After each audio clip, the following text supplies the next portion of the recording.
오늘 하나님 주신 말씀 창세기 24장 1절부터 9절에 있는 말씀입니다. 창세기 24장 1절부터 9절에 있는 말씀, 제가 가진 구약성경으로는 32페이지에 있습니다. 창세기 24장 1절부터 9절에 있는 말씀입니다. 30페이지. 창세기 24장 1절부터 9절에 있는 말씀, 성경책 보실 수 있는 분들은 성경책 보시고, 앞에 없으신 분들은 앞에 파워포인트 보시면서 우리 한 목소리로 합독하겠습니다. 시작. 아브라함이 나이가 많아 늙었고 여호와께서 그에게 범사의 복을 주셨더라. 아브라함이 자기 집 모든 소유를 맡은 늙은 종에게 이르되 청하건대 내 허벅지 밑에 내 손을 넣으라. 내가 너에게 하늘의 하나님 땅의 하나님이신 여호와를 가리켜 맹세하게 하노니 너는 내가 거주하는 이 지방 가나안 족속의 딸들 중에서 내 아들을 위하여 아내를 택하지 말고 내 고향 내 족속에게로 가서 내 아들 이삭을 위하여 아내를 택하라. 종이 이르되 여자가 나를 따라 이 땅으로 오려고 하지 아니하거든 내가 주인의 아들을 주인이 나오신 땅으로 데리고 돌아가리이까.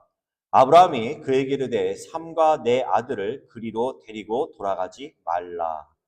하늘의 하나님 여호와께서 나를 내 아버지의 집과 내 고향 땅에서 떠나게 하시고 내게 말씀하시며 내게 맹세하여 이르시기를 이 땅을 내 씨에게 주리라 하셨으니 그가 그 사자를 너보다 앞서 보내실지라.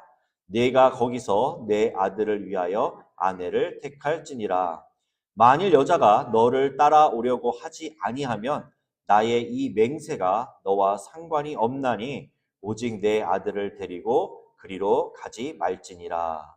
그 종이 그의 주인 아브라함의 허벅지 밑에 손을 넣고 이 일에 대하여 그에게 맹세하였더라. 아멘. 할렐루야. 지난주 말씀 기억나세요?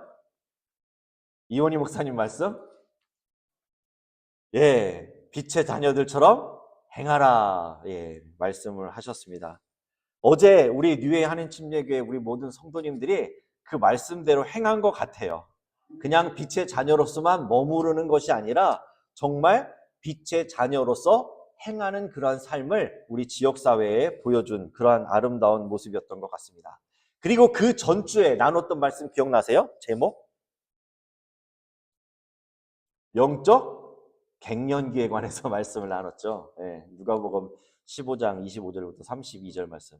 우리 인생에 찾아올 수 있는 사춘기, 또 갱년기, 그러한 것들을 얘기를 나누면서 우리 그리스도인들에게도 영적인 갱년기가 찾아올 수 있다라는 사실을 말씀을 나눴습니다. 첫 번째로 그 탕자의 비유에서 둘째 아들 탕자의 비유가 아닌 첫째 아들에 관한 말씀이었죠. 근데 첫째 아들이 어떻게 했다? 정체성을 잃어버렸다. 뭐 어떤 정체성을 잊어버렸어요? 어떤 정체성?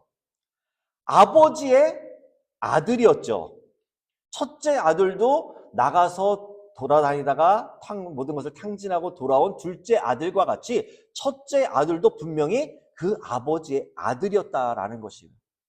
그런데 그가 말하는 것을 뭐라고 얘기해요? 여러의 아버지를 섬겨 명을 어김이 없거늘. 이 명에 대해서 제가 말씀을 드렸어요. 헬라어로 엔톨레라고 얘기했어요. 엔톨레. 근데 이 명이라는 의미는 무슨 의미다? 상하 관계에 있어, 수직적인 관계에 있어서 왕이 신하에게 명령하거나 뭐 군대에서 지휘관이 부할 때 명령하는 것이 엔톨레, 이 명의 의미다라고 말씀드렸어요. 즉, 이 첫째는 아버지의 아들이에요. 자식이란 말이죠. 그럼에도 불구하고 마치 이 첫째 아들은 아버지와 내가 수직관계, 내가 아버지가 시키는 일을 하면은 내가 그에 대한 대가를 받는 마치 주인과 종의 대가처럼 생각하는 모습이 있었다라는 것이에요. 그리고 그것에 대해서 또 어떠한 마음이 있었는가? 첫째는 그러다 보니까 거기에 대해서 뭔가 대가를 원하는 게 있었어요. 이것을 또 통해서 봤을 때 아버지를 우리 하나님이라고 봤을 때 하나님께서는 우리에 대해서 우리가 뭘 가졌는지 무엇을 하는지보다 우리들의 존재에 대한 관심을 갖고 계신다. 첫째 아들은 그냥 아버지의 자식이었을 뿐이에요. 근데 이 첫째가 이 둘째 아들에게 베푼 잔치와 살찐 송아를 잡았던 것, 가락지 끼워주고 신발을 신겨주고 옷을 입혔던 것을 통해서 그 마음속에 불편함이 있었고 그동안에 아버지에게는 말을 하지 아니하였지만 서운함이 있었다라는 것이에요. 우리가 아시는 말씀 에베소 2장 8절 9절 말씀, 너희가 그 은혜를 믿나요? 믿음으로 말미암아 구원을 얻었나니 이것이 너희에게서 난 것이 아니라 무엇이요? 하나님의 선물이다.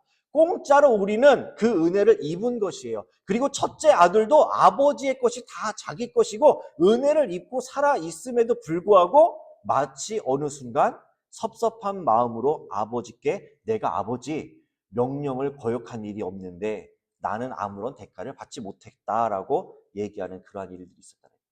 그러다 보니까 또 거기서 마음속에 뭐가 생겨요? 비교의식. 나는 나예요. 나는 난데 어느 순간 이 첫째의 마음속에 자꾸 둘째랑 비교를 하는 거예요. 그래서 나갔다 들어오니까 나는 집을 나간 일이 없어요. 아버지, 나는 아버지 유산을 달라고 요구한 적도 없습니다. 나는 그냥 열심히 충실히 묵묵히 일을 다 했는데 어찌 그럴 수가 있냐. 둘째를 아버지 보세요. 둘째는 아버지 살림을 창녀들과 함께 삼켜버린 이 아들이 돌아왔는데 살찐 송아지를 자꾸 잡았다고 하면서 하소연하는 그 둘째의 모습을 비교하면서 그러한 모습들, 나는 유산도 요구하지 않았다. 나는 집을 나간 적도 허랑방탕한 산 적은 없는데 아버지가 하는 얘기를 들어보면 좋은 옷, 좋은 가락지, 신발 신기고 송아지를 잡아다 먹고 마시는 그러한 일들을 통해서 비교의식은 뭘 만들어내요? 억울함을 만들고 그것이 뭐로 연결되어진다? 분노로 이어지는데 성경에 그 예를 말씀드렸죠. 누구와 누구?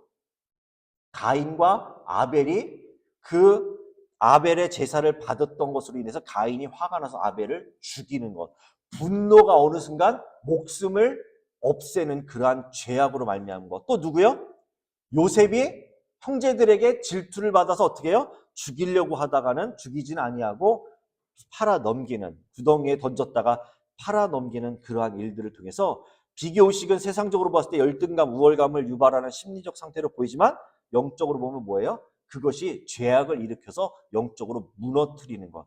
즉 하나님과의 관계 단절을 만드는 그러한 무서운 범죄이다라는 것 말씀드렸어요. 명품의 그 만든 그 마케팅 전략이 뭐라고요? 비교의식.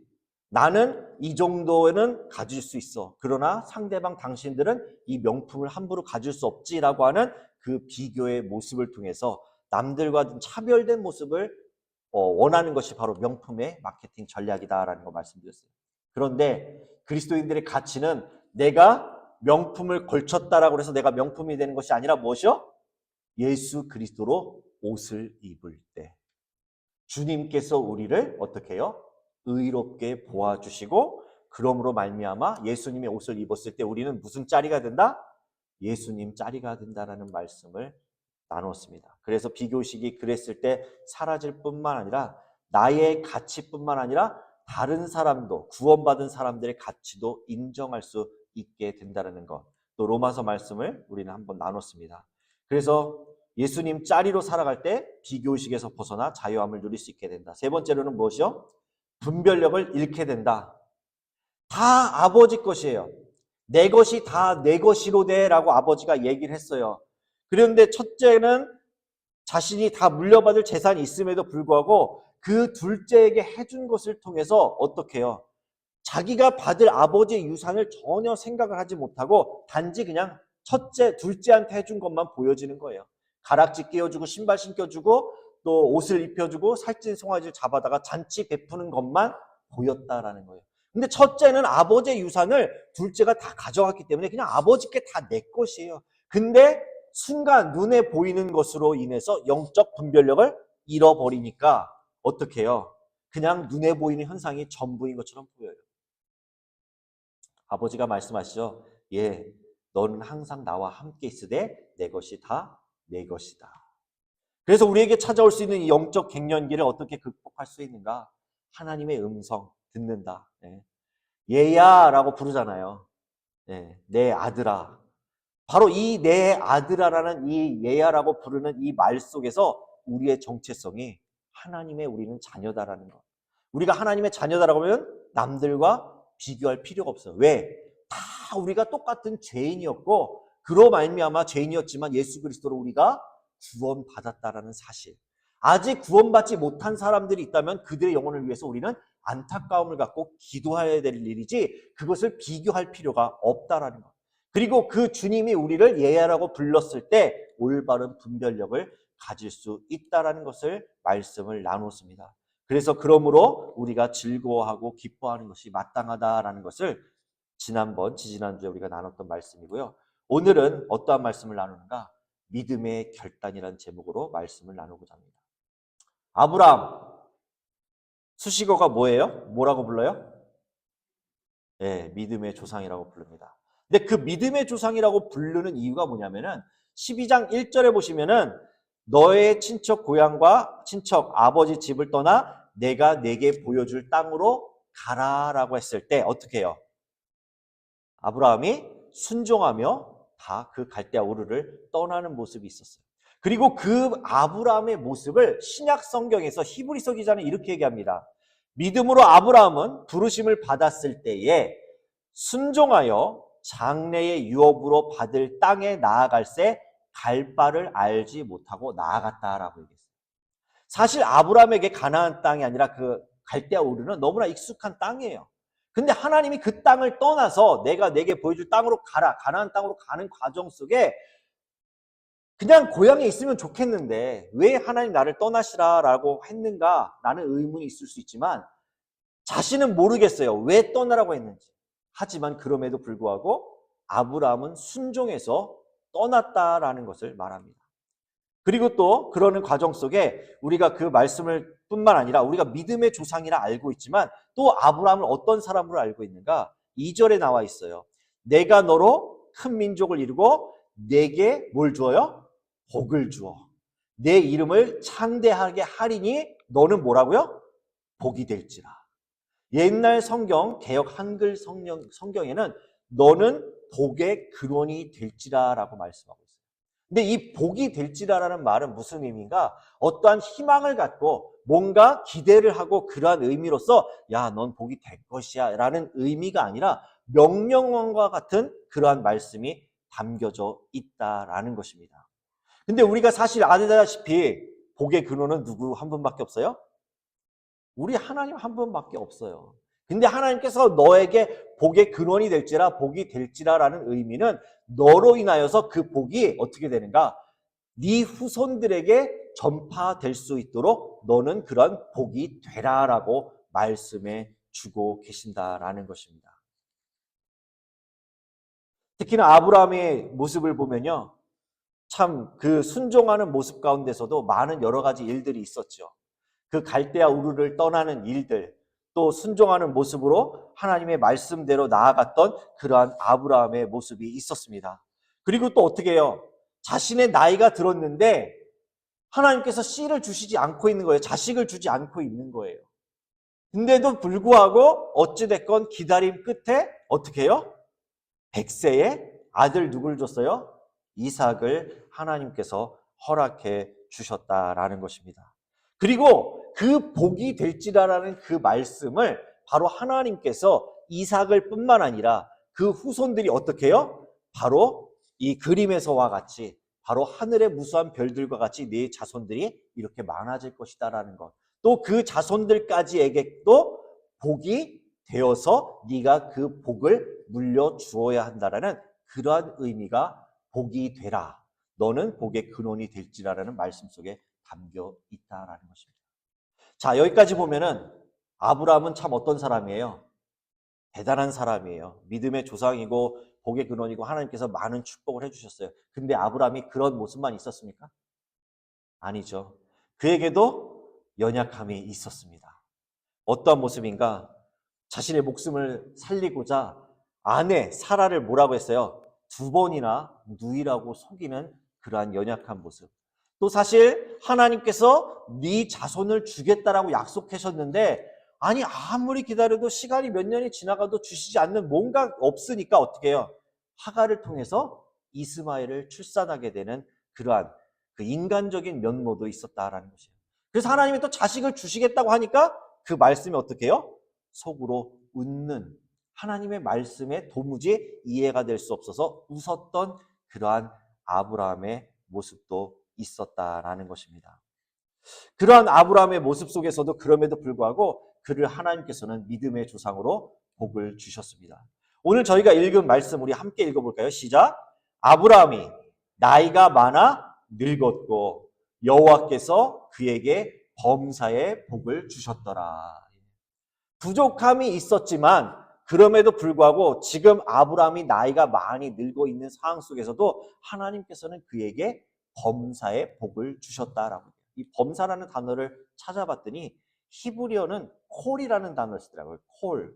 전체 모두라는 그러한 콜이라는 단어를 쓰고요. 여기에 배라는 단어 전치사를 붙이니까 바콜이라고 해서 전체의 모든 범사에라는 그러한 뜻이 되더라고요. 그래서 이 하나님께서 범사에 복을 주셨다라는 의미는 물질적인 것, 영적인 것, 자녀의 복, 또 위기 가운데서도 보호해 주시는 그러한 삶의 어떠한 삶의 그 순간순간마다만 하나님께서 복을 주신 것이 아니라 바콜의 의미는 일평생 속에 그 순간순간마다 전 생애 속에서 하나님께서 그에게 은혜를 주셨다라는 것. 즉 아브라함이 은혜와 그 하나님의 통치 가운데 있었다라는 의미가 바콜, 범사에 하나님께서 복을 주셨다. 범사에라는 그러한 의미가 담겨 있다라는 것입니다. 그래서 오늘 하나님께서 아브라함에게 허락하신 복 가운데 자녀의 복뿐만 아니라 그 대를 잇는 후손에게까지 복을 전달하시기 위한 아브라함의 중요한 결단을 우리는 보게 됩니다. 우리가 살아가면서 선택은 하나하나 이렇게 둘 중에 하나를 양자택이라는 게 있잖아요. 근데 결단은 어떻게 되냐면은 이것을 반드시 이루고자 하는 내 의지가 있어야 한다라는 것이에요. 그래서 오늘 본문의 내용은 그렇죠. 이 본문의 내용은 아브라함이 언제 있었던 일인가? 아내 사라가 죽은 이후에 사실 마음의 상심이 많이 컸어요, 아브라함이. 근데 힘든 가운데 있었지만 아내를 먼저 떠나보내고 그냥 그대로 슬픔과 아픔 속에 있는 것이 아니라 이제 자신도 아내가 먼저 간 것을 보다 보니 나도 이제 얼마 남지 않았다라는 그러한 생각을 하면서 바로 아들 하나밖에 없는 그 이삭의 며느리, 아내를 구하는 이삭의 아내이고 아브라함의 며느리를 구하게 되는 그 과정 속에 나타난 내용입니다. 그래서 아브라함은 가나안 땅에 있었고요. 바로 아들 이삭 배필을 구하기 위해서 누구를 보내는가? 늙은 종이라고만 나오는데 그 이름이 뭐예요? 사실 엘리에셀이에요. 엘리에셀. 오늘 본문에는 그 이름이 등장하지 않아요. 그냥 종이라고만 나옵니다. 근데 창세기 15장인가에 보면은 이 사람에 대한 이름이 분명히 엘리에셀이라고 나타나 있고 학자들은 아브라함이 이삭의 아내를 구하는데 부른 종을 엘리에셀이라고 하는 것에 다른 견해가 별로 없이 분명히 엘리에셀일 것이다 라고 말을 합니다. 그래서 아브라함이 며느리를 구하는데 그냥 가나안 땅에서도 충분히 가나안 여인들이 있었어요. 근데 굳이 이 하란으로까지 가라고 하는 그 과정이 좀 이해되기가 어려운 부분들도 있었다라는 거예요. 근데 얼마나 되는 거리인가 제가 찾아봤더니 지금 보시는 바와 같이 약 400에서 500마일 거리래요. 헤브론 저 아래 브엘세바 저쪽에서 서쪽이죠. 북동쪽에 있는 하란까지의 거리가 400에서 500마일인데 이것이 뭐 이렇게 되는데 직접 직선거리로 가는 것이 어떻게 아니라 도보로 가거나 아니면 뭐 낙타를 타거나 그러면은 이 거리가 어느 정도가 한 달 이상을 가야 되는 머나먼 거리였다라는 것입니다. 그래서 그러한 거리를 가는데 그것이 그냥 가는 것뿐만 아니라 이 종이 가는 과정 속에 어때요? 그 먼 거리를 가는 동안에 뭐 광야를 지날 수도 있고 또 척박한 땅을 지나다 보면 위험도 분명히 도사리고 있을 수도 있다는 거예요. 목숨을 내어 걸 수밖에 없는 그러한 상황 속에서도 아브라함은 이 종을 통해서 며느리를 저 하란 땅에 가서 구해 오도록 말하고 있다라는 것입니다. 그래서 이 아브라함의 결단, 왜 아브라함이 이렇게까지 해야만 했는지를 오늘 말씀 속에서 생각해 보고자 합니다. 첫 번째로 아브라함의 결단은 무슨 결단인가? 하나님 중심의 결단이었다라는 것입니다. 3절 말씀입니다. 내가 너에게 하늘의 하나님 땅의 하나님이신 여호와를 가리켜 맹세하게 하노니 너는 내가 거주하는 이 지방 가나안 족속의 딸들 중에서 내 아들을 위하여 아내를 택하지 말고 내 고향 내 족속에게로 가서 내 아들 이삭을 위하여 아내를 택하라.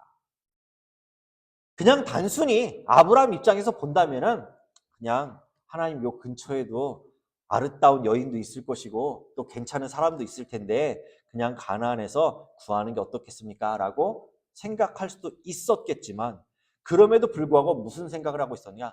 아브라함은 철저하게 하나님 중심의 결단을 내렸기 때문에 이 종에게 이 땅에서 구하지 말고 하란으로 가서 내 고향 땅 내 족속에게로 가서 아내 며느리를 구해오라라고 말합니다.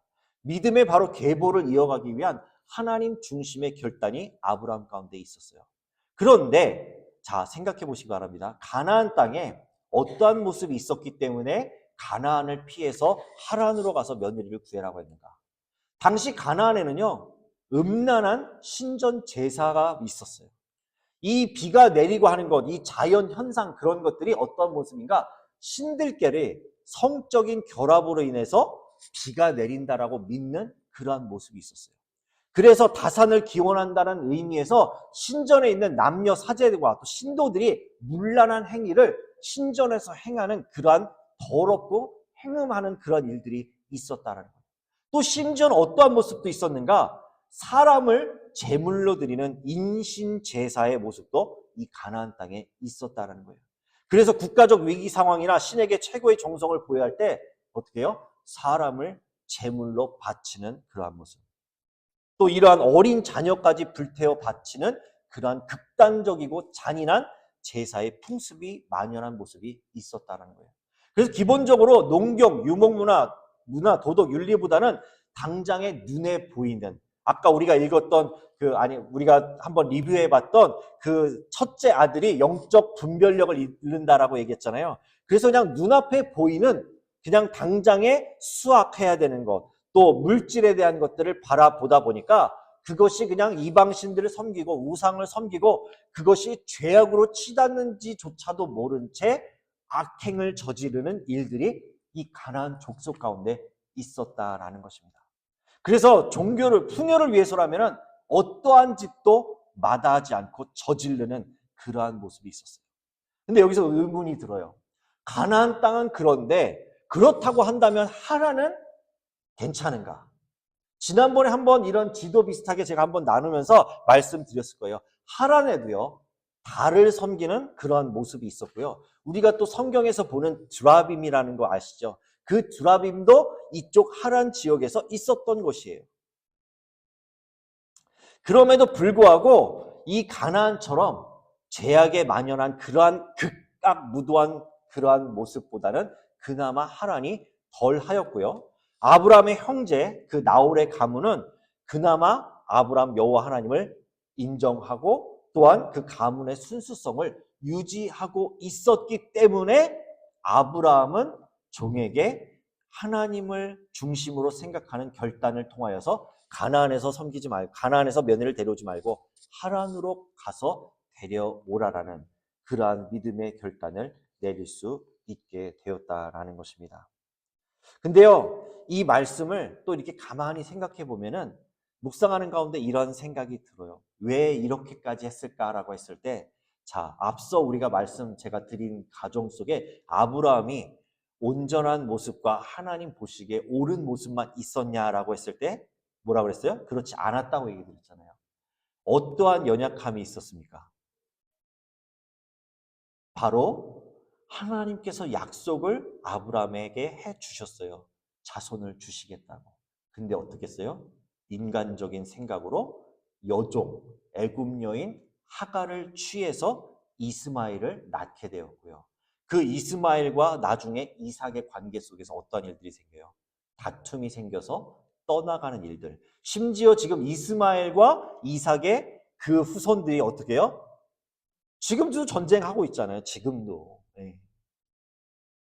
그래서 저는 말씀을 준비하면서 그런 생각을 해본 거예요. 겉으로 보기에 우리가 이러한 아브라함이 하나님 중심의 결단을 한 부분도 있지만 이 결단을 하기 위한 과정 속에 자신의 과거의 경험이 들어있지 않았을까? 내가 하나님께서 분명히 너를 통한 네 자식을 주겠다고 약속을 했는데 내 인간적인 생각이 앞서서 그 일로 인해서 형제가 다툼이 일어나는 삶을 자기가 경험했기에 사실 인간적인 마음으로 사라가 죽었어요. 아브라함도 이제 이때 나이가 한 130, 140대인데 175세까지 살았다는 걸 우리는 알고 있지만 이 아브라함도 나이가 이제 들었다 보니 언제 하나님 부르실지 모르는 과정 속에 조급함도 있었을 거란 말이죠. 그러면은 그냥 근처에서 빨리 이삭의 후손을 보기 위해서 어르신들 손주 보고 싶어서 기다리시는 그러한 마음처럼 아브라함 입장에서도 빨리 내 손주 보고 싶은 마음에 그냥 아무나 데려다 결혼시킬 수 있지만 철저하게 자신의 과거의 삶을 통해서 이스마엘과 이삭이 다투고 헤어지는 그런 아픔을 통하여서 아마 아브라함 마음속에 내 인간적인 조급함보다 하나님의 뜻을 기다려야 되겠구나.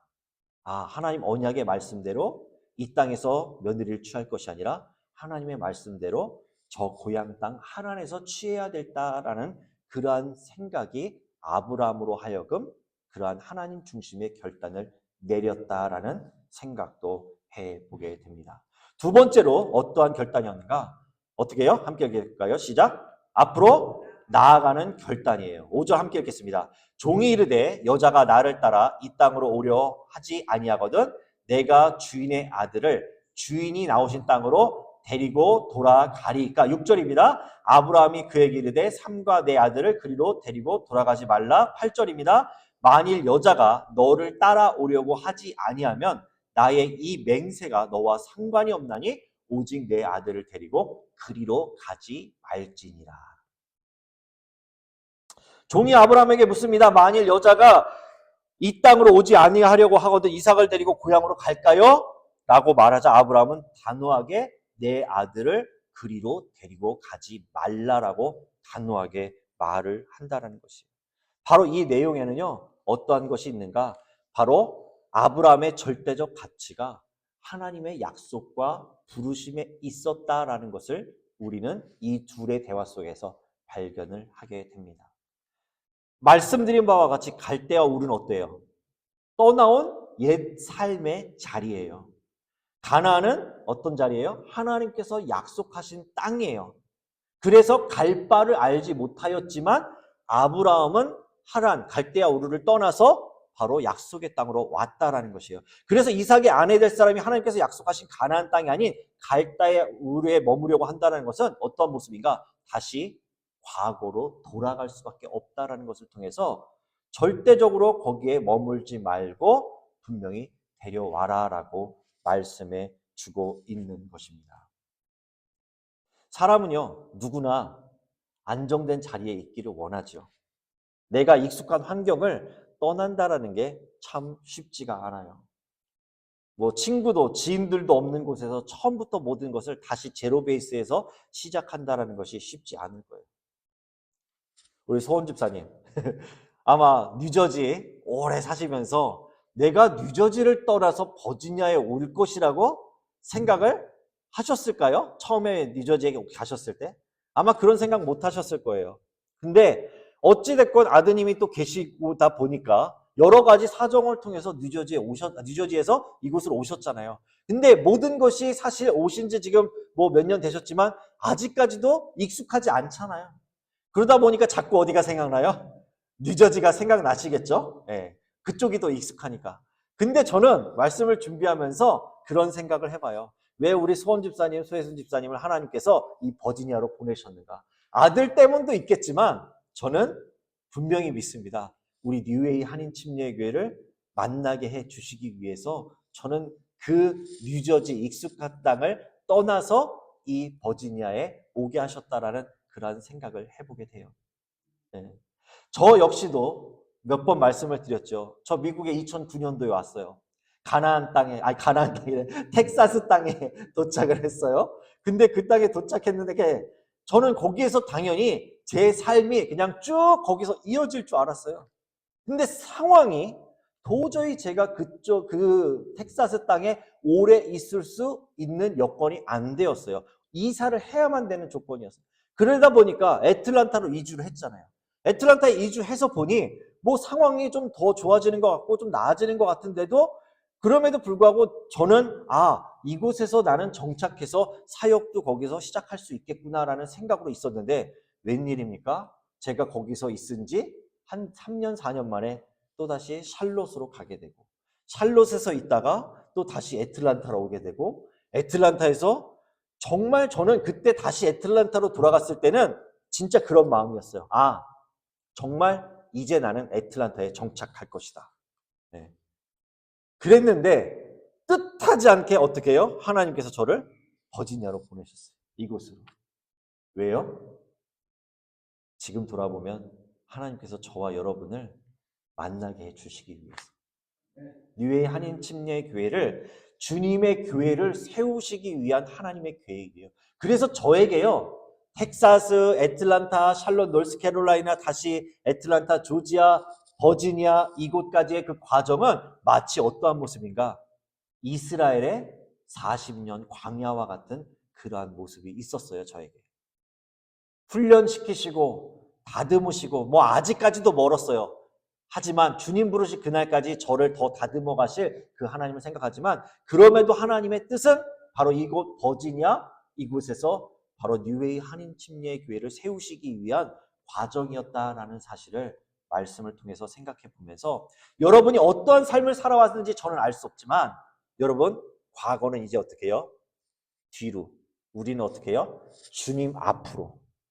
과거의 모든 것 떠올리다 보면 마음 아픈 일도 있고요. 상심될 일도 많고 정말 화가 나는 일들도 많이 있었을 거예요. 그러나 이제는 어떻게 해야 뒤로 돌아보지 말고 앞으로만 바라보며 나아가야 되는 모습이 있어야 된다는 것을 생각해 보게 됩니다. 창세기 19장 17절입니다. 그 사람들이 그들을 밖으로 끌어낸 후에 이르되 도망하여 생명을 보존하라. 돌아보거나 들에 머물지 말고 산으로 도망하여 멸망함을 면하라. 누구에게 말씀한 거예요? 롯의 가족에게 말씀하신 거예요. 롯에게. 근데 롯의 아내가 어떻게 했어요? 뒤를 돌아보아서 뭘로 변했어요? 소금 기둥으로 변하는. 이제 소돔과 고모라가 멸망합니다. 여러분 이바큐에이트. 대피하십시오. 대피하십시오. 그랬는데 자꾸 그 소돔과 고모라에 두고 뭐가 생각나는 거예요. 돌아보지 말라고 그랬으면 돌아보지 말아야 되는데 뒤를 돌아본 순간 말씀대로 정말 후회가 될 수 있는 소금 기둥으로 변하게 되는 그러한 안타까운 모습이 있었다라는 것을 보게 되면서 아브라함의 이 결단, 뒤를 돌아보지 않는 결단이 우리 모두의 결단이기를 간절히 원합니다. 세 번째로 아브라함의 결단이 아니라 이번에는 누구의 결단인가? 읽어보실까요? 시작. 엘리에셀의 결단. 자, 아브라함이 자기 집 모든 소유를 맡은 늙은 종에게 이르되 청하건대 내 허벅지 밑에 내 손을 넣으라. 그 종이 이에 그의 주인 아브라함의 허벅지 아래에 손을 넣고 이 일에 대하여 그에게 맹세하였더라. 이 내용이 어떠한 말씀이신지 아시죠? 허벅지 밑에 손을 넣으라는 의미가. 이 주인 아브라함의 생식기에 손을 잡으라는 얘기예요. 무슨 말인가? 사람의 생식기, 남자의 생식기에는 자손을 낳을 수 있는 그러한 생명이 있잖아요. 마찬가지로 생명을 걸고서 지금 네가 나에게 이 맹세를 해라라는 그러한 의미가 담겨져 있다라는 것이에요. 우리가 본 결단이 하나님 중심의 결단이 있었고요. 앞으로 나아가는 결단이 있었는데 바로 이 아브라함이 하고자 하는 하나님 중심의 결단, 앞으로 나아가는 이 결단이요. 아브라함은 분명히 결단했어요. 그죠? 하나님 중심으로. 그리고 또 앞으로 나아가는 결단을 했단 말이죠. 근데 이 두 가지의 결단이 실행되기 위해서는 어떻게 해요? 엘리에셀이 가야 돼요. 네.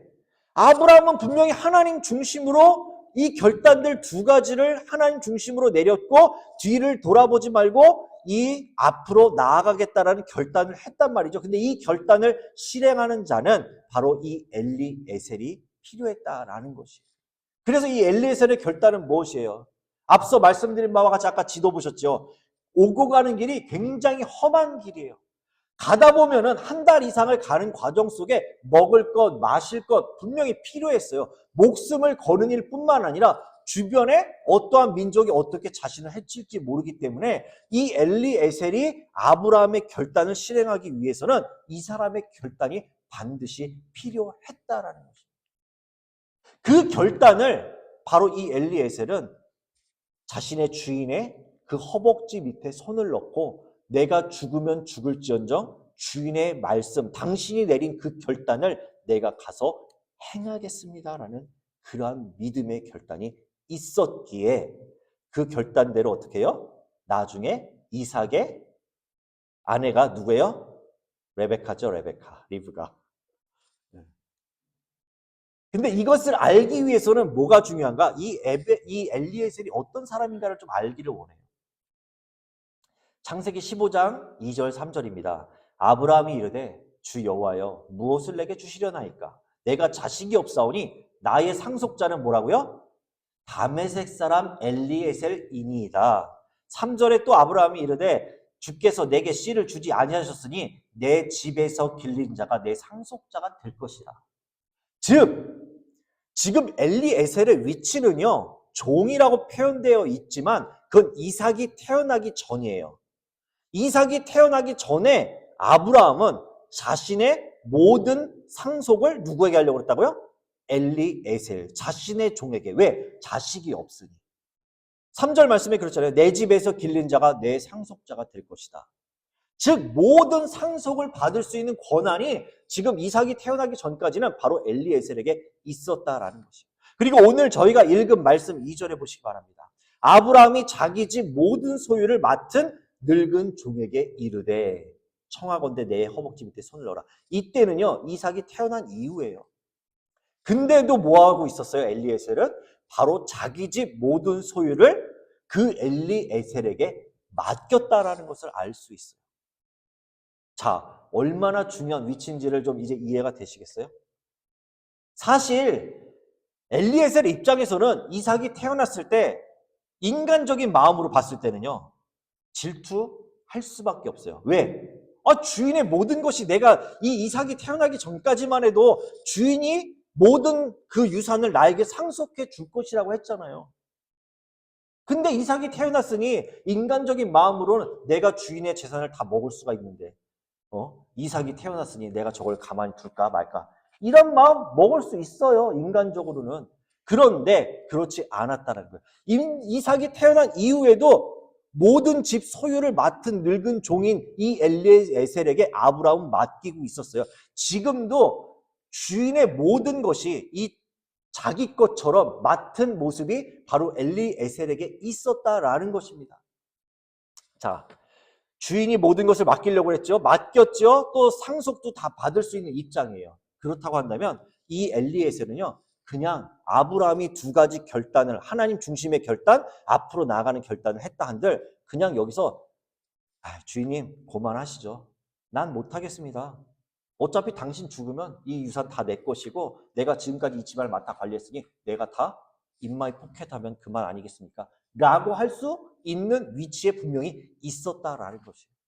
굳이 내가 내 목숨을 이 종도 엘리에셀도 나이가 많거든요. 근데 그럼에도 불구하고 굳이 한 달 이상을 주인의 주인의 자식을 위해서 며느리를 구하러 가는 일에 내가 왜 목숨까지 걸어야 되라는 말을 할 수 있는 입장이 있다라는 것이에요. 하지만 그는 어떻게 해요? 철저하게 자신의 신분을 망각하지 않았어요. 나는 그냥 종일 뿐이야.